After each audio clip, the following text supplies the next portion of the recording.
Hey guys, this is Harm Productions, aka Nana4673, and I'm back in A Troll's Fairy Tale Part 2. So yeah, this is fun.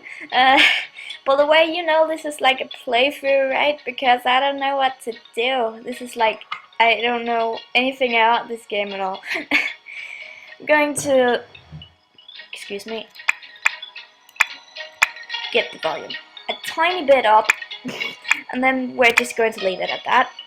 And then we're going to continue. So, lost in my train of thought, I saw an arrogant smile spread across his lips. The last thing I wanted to do was give him the satisfaction of knowing I was swooning over him. Stop doing that.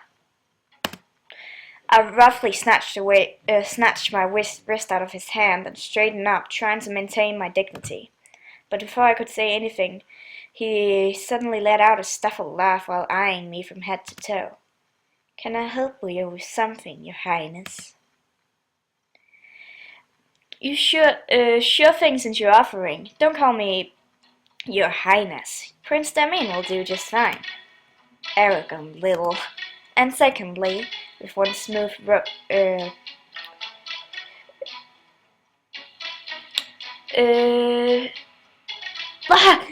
with one smooth movement, he pulled a lock of my hair hanging by my ear and gently wrapped it between his fingers. "You might want to get something about this bird nest of yours, of a mesh you can call hair before going into public again." Oof!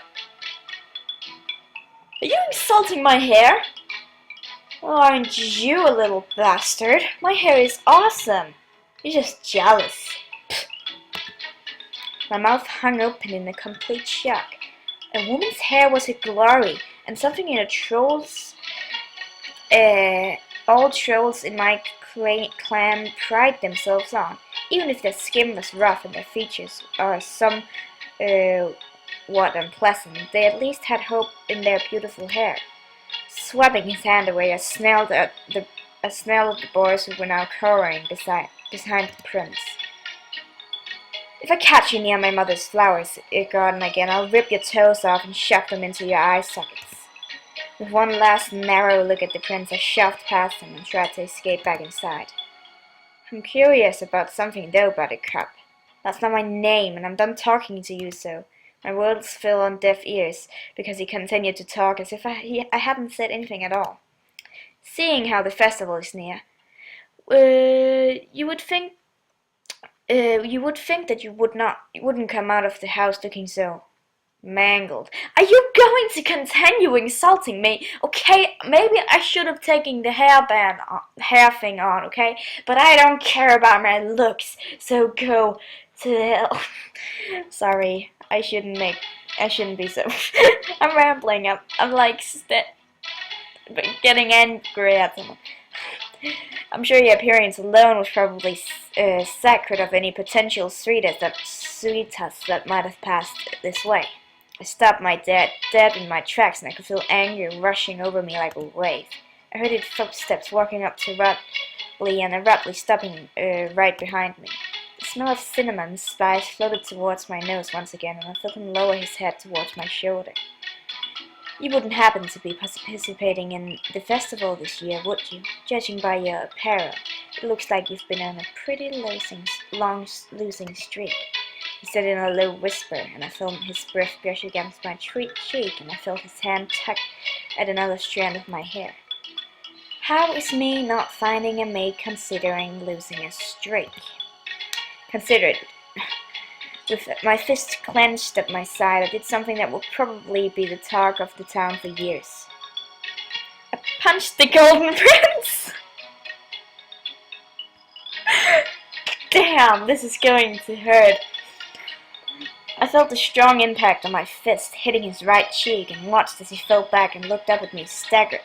Without a second to lose, I hick-tailed it out before my mother and sister came running for the door. It would be better to hide out at our bakery instead of stay here and wait for unspeakable horrors to unfold. As I ran away, I could hear screeching of my mother's voice in the distance. "Acacia!" I couldn't believe that I actually punched the unicorn prince. He's actually insulting me when his name is the Unicorn Prince. Oh dear. Of course, I've gotten into plenty of fights in my lifetime, and unfortunately I got a weird reputation because of that. But I had never ever got into a fight with a prince. I decided to spend the rest of the morning hiding out in the shop with a cloth tied over my head to hide my hair, just in case he had a bounty for me or something. I didn't want to be easily recognized. Word got around quickly about the incident. I spent the rest of my day making pastries in the shop while waiting for things to die down a little. The rest of the morning passed by uneventfully, and I breathed a sigh of relief that it was finally getting close to closing time. My mother had arrived. My mother had arrived a few hours ago to rip me a new one about my actions towards the prince. I could tell that she was still upset because of the way she was slamming each cabinet and door shut. I didn't feel bad about punching the prince, but what did make me feel sad was the fact that my mother was disappointed in me. Ever since Dad left us, when I was free, she always worked so hard to raise me and my sister, all on her own. She had enough on her plate as it already was, and I hated being the cause of the excess stress to her life. So with a heavy sigh, I pulled down the broom that I was using and cautiously made my way to her side. Mama. For her lips were pressed in a tight, straight line as she kept her eyes forward and continued to arrange the pantry while moving on to slamming drawers shut. Mama, I'm sorry. Mama, I can tell you're mad, but can you at least look at me? I'm not mad. Except, alright, trolls can use extremely hard words. It's not that hard, but I can't really. Maybe Galad, indignant, irritated, piqued, provoked, riled, sure, but mad? No, I'm not mad. Mom. With a whine, I rested my head on her shoulder and tried to give her the saddest puppy eyes that I could muster, but failed horribly because looking cute and pathetic was not my forte, and all I got out of it was a good whack on the forehead. Answer me something, Acacia. Why is it you've been attending this festival for 6 years now, and you end up alone each and every time? With a sigh, I lifted my chin off her shoulder and took a step back. I really didn't feel like having this depressing talk all over again. I did get it each year. I come back home alone. Don't you want to get married? I do, Mom, but what? It's not like you haven't had the chance to finally settle down. What happened with that last young man at the last year's festival? That guy was a whiny little punk. I heard you kicked him down in his junk and shoved his face into a hole of a willow tree trunk. I remember that. The guy couldn't take no for an answer. I wanted to taste the grapes before buying the whole bag, if you know what I mean. He was a jerk and wouldn't shut his whining so I gave him something to whine about, I said while leaning back on the tables, crossing my arms over my chest. You seem like such a good boy, Acacia. I don't understand why... Mama, please. I don't want to settle just for anyone. When I do find someone I want to be with, to be what? Oh snap, someone is coming. I had to move my position. So yeah, if the mic is awful now, then kill me. No, don't do that. I could feel my mother's eyes studying me while my words trailed off and I lowered my head in embarrassment. I wanted to be like those love stories and those fairy tales books you used to read us. A bitter laugh escaped my mother's lips as she turned away from me. All the pain and hurt that she went through when my dad buried away with my dad, buried away any thoughts of true love and happy endings from my mom's heart. There's no reason why. That's a reason why it's hysteria, Casey. True love like that doesn't exist. I could hear a twinge of hurt in her voice as she turned back to me. Her deep brown eyes became hardened as stone. You should never marry for love, because love is weak and will leave over time. Then what should I marry for? Money. Oh, snap. My mother has always been a realistic type of person, but to hear her say that made her seem cold. Since we're talking about this, since we're talking about this, I've went ahead and signed you up to participate in the festival meet and greet. The what? Wiping her hands off in her apron, I watched her pull out a neatly folded piece of paper from one of her pockets and handed it to me. Some of the kings and queens from different nations thought it would be a good idea to put this together. They thought it could help promote peace between the different nations, and also help those who might be a little shy to have a chance to find a possible suitor. Yeah. Sighing, I read over the paper and saw many different activities that were planned to happen to come from the first day up until the last night of the festival. Mom, I'm a little too old to having you try to set me up with someone or to go to weird gatherings like this.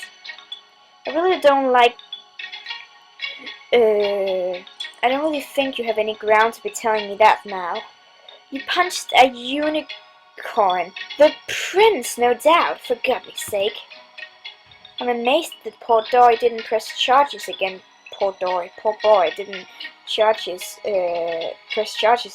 you, or have you executed on grounds of treason or something. Mom, you're overreacting. I'm not overreacting. You're being stupid. If you wanted to keep up with that little and if you want to keep what little trust I have in you, I suggest you get your behind over this and over to this and meet and greet tonight and make a good first impression. Feeling that I had already lost this battle, and nodded weakly, flashing me a satisfied smile, she patted my cheek and led me out of the shop. Your sister is already on the standby to help fix you up. I looked up and saw Alaqua standing in front of me with a sheepish look on her face and a bundle of clothes and a brush in her hand. I'm sorry about this, sis. With a heavy sigh, I followed them back home.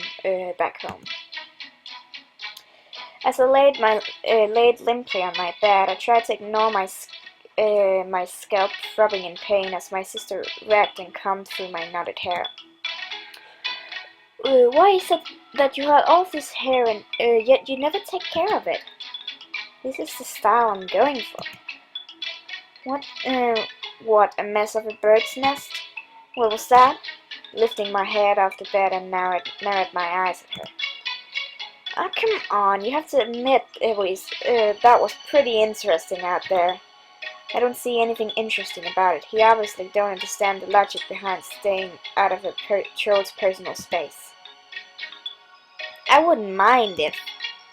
You little hotbat! I yelled while shoving her off the bed. She was giggling uncontrollably, even though she had hit the ground with a thud. All I want is to hurry up and get finished with this meet and greet so I can go out to look for some more spices.